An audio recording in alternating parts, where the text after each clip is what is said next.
Καλησπέρα σε όλους, είμαι ο Hellenic Man YouTube και καλώς ήρθατε σε ένα ακόμα βίντεο.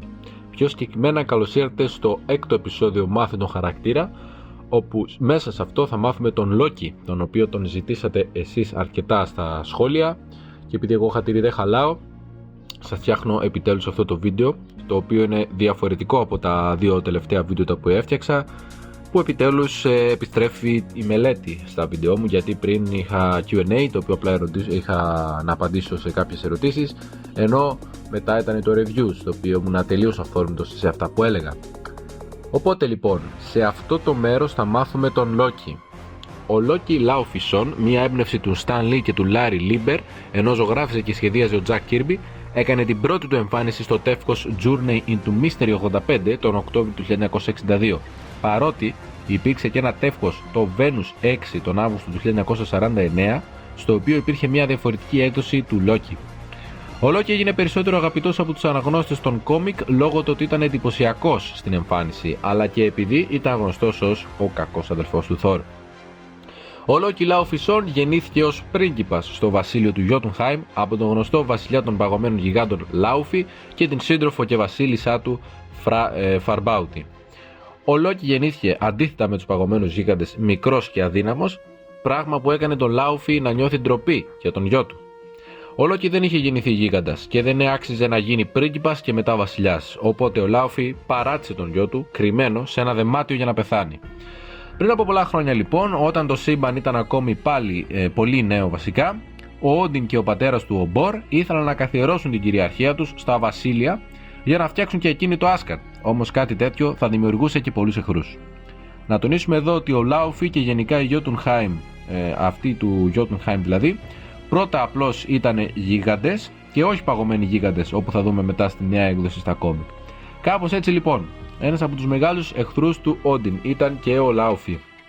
Βρέθηκαν στο Jotunheim και πολέμησαν στην αρχή μεταξύ τους, ενώ μετέπειτα με όλο το στρατό. Τελικά νικητής στη μάχη ήταν ο Όντιν, όταν ξαφνικά είδε ένα δεμάτιο να βρίσκεται μέσα στα ερείπια. Κάτι ζει μέσα σε αυτό το δεμάτιο, είπε. Άνοιξέ το. Και έτσι και έγινε. Ο Όντιν είδε πως μέσα βρίσκεται ένα νεογέννητο μωρό, σε μικρότερο μέγεθος από τους γίγαντες όμως. Μα ναι, φυσικά, είπε. Είναι ο Loki, ο γιος του Laufey, που κράτησε κρυμμένο από ντροπή γιατί ήταν εκείνος μικρός. Ενώ στη συνέχεια ο στρατιώτης του απάντησε πως το όνομά του ακούγεται σατανικό. Αλλά ο Όντιν του είπε πως όπως και να έχει είναι ένας πρίγκιπας, γιος ενός βασιλιά. Πρέπει να κρατήσει το πεπρωμένο και η κληρονομιά του. Οπότε και πλέον ανακοίνωσε στο λαό του πως πλέον ο Loki θα είναι ο γιος του μαζί με τον Thor, και ο οποίος είναι εξαίματος. Το όνομα Loki είναι πλέον συνώνυμο με το γιος του Όντιν, όπως είπε. Ο μικρός Loki όμως φυσικά και ζήλευε τον αδελφό του για πολλούς λόγους. Ένας από τους οποίους ήταν και η παράδοση που είχαν οι Ασκαριανοί. Όταν έδειχναν την υπερηφάνεια τους, την έδειχναν μέσα από την ένδειξη δύναμης, γενναιότητας και αριστοκρατίας. Κάτι το οποίο δεν κατήχε ο Loki φυσικά.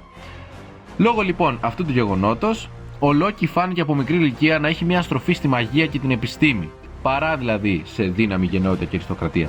Αφού μάλιστα αναδείχθηκε πως έχει ένα φυσικό ταλέντο πάνω στη μαγεία, αλλά τη χρησιμοποιούσε και για σκανταλιά, αφού αργότερα θα ονομαστεί και ως θεός της σκανταλιάς.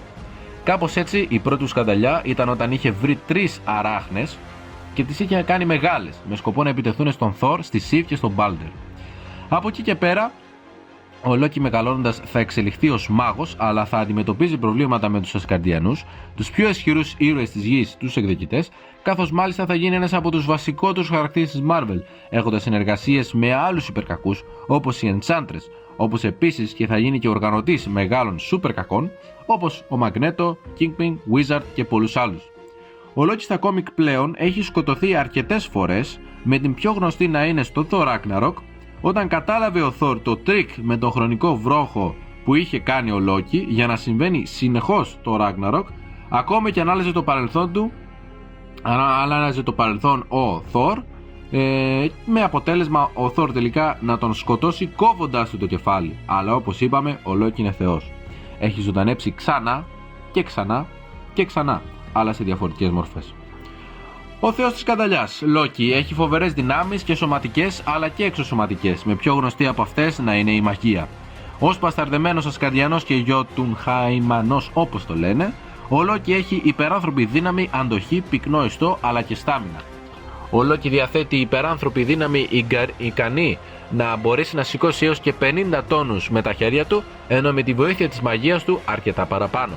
Διαθέτει κατά μέσο όρο αρκετά μεγάλη δημιουργική δύναμη από έναν Ασκαντιανό, ενώ μάλιστα έχει καταφέρει να καταστρέψει ένα μεγάλο κτίριο με μία μόνο γροθιά. Όσον αφορά την πυκνότητα του σώματός του, αυτή είναι 3 φορές μεγαλύτερη από έναν μέσο άνθρωπο, κάνοντάς τον να είναι εκατοντάδες κιλά βαρύτερος από ό,τι φαίνεται, ενώ η πυκνότητά του τον βοηθά και στη μυϊκή του δύναμη. Η ανθεκτικότητα του Λόκι είναι επίσης υπεράνθρωπη, καθώς είναι σε θέση να αντέξει σφαίρες μεγάλου διαμετρήματος, πτώσεις από μεγάλα ύψη, ισχυρές δυνάμεις πρόσκρουσης, έκθεση σε ακραίες θερμοκρασίες και ισχυρές ενεργειακές εκρήξεις χωρίς να τον τερματίσει. Πιο συγκεκριμένα έδειξε πως είναι αρκετά ανθεκτικός για να αντέξει ενεργειακές εκρήξεις από τα δαχτυλίδια του Μανδαρίνου και αρκετά χτυπήματα από τον Spider-Man, χωρίς καν να ανοιγοκλείσει τα μάτια. Ακόμη ο Λόκι διαθέτει και αυξημένη αυτοίαση σε πολύ ταχύτερο ρυθμό από έναν άνθρωπο, αλλά χάρη στη μαγεία του αυτοθεραπεύεται κατά πολύ μεγαλύτερο ποσοστό από εκείνη των Ασκαντιανών, αφού τα πιο ακραία σενάρια αυτοίασης ήταν όταν μπορούσε να επανασυνδέσει κομμένα άκρα, ενώ μία φορά κατάφερε να επανασυνδέσει και το ίδιο το κεφάλι, το οποίο το είχε κόψει ο Μπάλντορ. Ο Λόκι μπορούσε να πολεμά και να ασκεί τον εαυτό του σε μέγιστη ικανότητα τουλάχιστον για 24 ώρες χωρίς να κουραστεί, και μπορεί με τη μαγεία του προσωρινά να την αυξήσει. Όπως όλοι οι Ασκαντιανοί, έτσι και ο Λόκι είναι σχεδόν αθάνατος από γερατεία, χωρίς όμως να έχει πλήρη ανοσία όπως οι Ολυμπιακοί Θεοί. Είναι χιλιάδες ετών και μπορεί να ξαναγεννηθεί σε άλλη μορφή, άμα σκοτωθεί, κρατώντας όμως και τις αναμνήσεις του.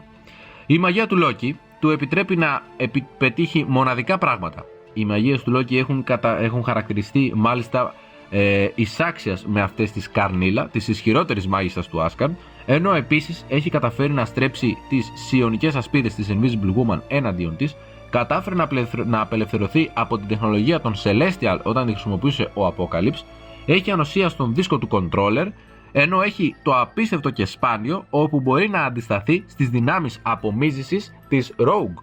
Ο Silver Surfer μάλιστα δήλωσε πως οι δυνάμεις του Λόκι είναι επαρκείς για να αποδεκατήσει έναν πλανήτη.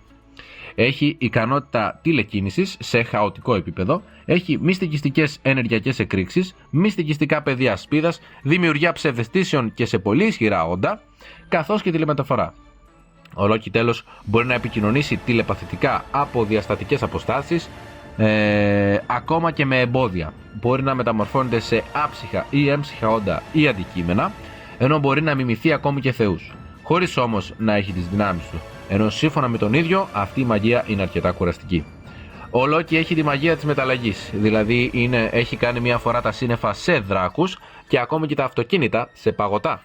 Ενώ έφτιαξε κατάρα τόσο ισχυρή στο κεφάλι του Deadpool, όπου όταν έβαλε μία φορά την φάτσα του Tom Cruise, όταν έπεσε σε κάτι ράγες τρένων δεν έπαθε τίποτα, ενώ μάλιστα όταν έγινε μία ανατείναξη από πυρηνική έκρηξη δεν έπαθε ούτε γραζουνιά. Μπορεί μέσω ξορκιών να δυναμώσει τις δυνάμεις κάποιων εγκληματιών, όπως έκανε και με τον Κόμπρα και τον Σαντού, ενώ μπορεί να δώσει ζωή ακόμη και σε άψυχα αντικείμενα, ενισχύοντάς τους κιόλας με δυνάμεις. Και όπως λέω σε κάθε βίντεο, συνοψίζοντας από όλα αυτά, θα αφαιρθούμε στα συνολικά στατιστικά του. Έχοντας νοημοσύνη, δύναμη, αντοχή, αντανακλαστικά, ταχύτητα, μαχητικότητα και ενέργεια, θα ξεκινήσουμε να λέμε τα στατιστικά του Λόκι. Ο Λόκι είναι μια τεράστια διάνοια σε θέματα μυστικιστικών τεχνών, στρατηγικής, χαρίσματα στην χειραγώγηση, ξέρει πολλές γλώσσες εκτός από τις 9 των 9 βασιλείων, ακόμη και σε τεχνολογίες, όταν δημιούργησε μάλιστα μηχανές που ενίσχυσαν τις δυνάμεις του Iceman, ενώ μάλιστα μιμήθηκε και το σπαθί του λυκοφωτός που ανήκει στον Σέρτερ. Άρα ο Λόκι φτάνει στο 5.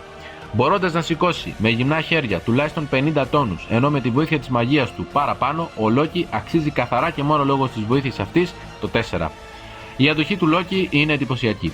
Μπορεί να αντέξει υψηλές θερμοκρασίες και πολύ χαμηλές, χωρίς να πάθει τίποτα, ενώ άντεξε, όπως είπαμε, να πολεμάει 24 ώρες με τη μέγιστη του ικανότητα χωρίς να κουραστεί, καθώς επίσης και από τα δαχτυλίδια του Μανδαρίνου. Άρα η αντοχή του πάει στο 5. Τα αντανακλαστικά του Λόκι είναι αυξημένα, καθαρά λόγω της τηλεπάθειας και της μαγείας του. Παρόλα αυτά όμως, εκείνα δεν φτάνουν πολύ ψηλά, οπότε τυπικά πάνε στο 2. Η ταχύτητα του Λόκι ωστόσο είναι μοναδική, χρησιμοποιώντας την τηλεμεταφορά του για να αλλάξει διαστάσεις. Κάτι τέτοιο είναι τρομακτικό πόσο γρήγορα το κάνει. Η ταχύτητα της τηλεμεταφοράς αυτής είναι ανυπολόγιστη και έτσι φτάνει στο 7.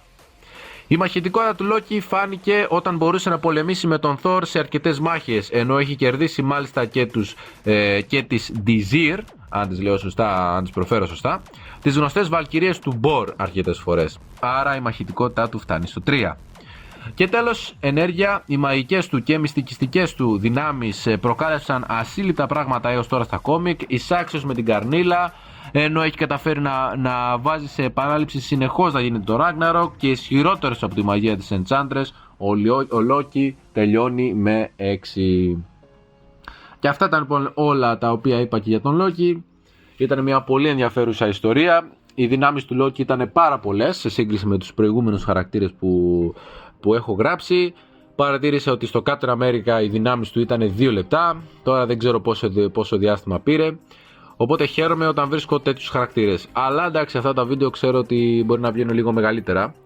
Δηλαδή ξέρουμε ότι όταν βλέπω, ας πούμε, ότι ένα βίντεο προσπαθώ να το φτιάξω και βλέπω ότι έχει πολλή ιστορία και πολλές δυνάμεις, ξέρω ότι θα βγει λίγο μεγάλο. Άμα βγει και αυτό φυσικά. Χαίρομαι επίσης που έγραψα όλα αυτά τα πράγματα. Επιτέλους θυμήθηκα λίγο τον παλιό μου εαυτό, γιατί έχω λίγο ξεχάσει πως είναι. Έκανα 2 βίντεο που σας είπα χωρίς να γράψω. Και έγραψα επιτέλους ιστορίες. Έπεσε μελέτη πάνω στον Loki. Εννοείται πως το επόμενο βίντεο που θα φτιάξω, αυτή τη φορά το εννοώ, είναι το Odin εναντίον Δία. Όποτε καταφέρω και επιστρέψω. Γιατί όπως σας είχα πει, ότι επάνω που σπουδάζω δεν έχω τα ίδια προγράμματα. Και φυσικά το μεθεπόμενο θα πρέπει να βρούμε μια άλλη ιδέα με λίστα χαρακτήρων, όπως κάναμε π.χ. 20 χαρακτήρες πιο μυϊκά δυνατούς. Θέλω να μου βρείτε εσείς μια άλλη τέτοια παρόμοια λίστα, να το πω έτσι. Μέχρι τότε θα τα πούμε, έτσι. Λοιπόν, και αυτό το βίντεο, παιδιά, ελπίζω να σας άρεσε. Αν σας άρεσε, φυσικά θέλω να πατήσετε το κουμπάκι και το like από κάτω. Θέλω να με ακολουθήσετε στο Instagram και στο TikTok για να ενημερώνεστε για το πότε θα υπάρχει κάποιο νέο βίντεο ή ταυτόχρονα να βλέπετε τα βίντεο εκεί πέρα. Και να έχετε καλή μέρα. Γεια σας.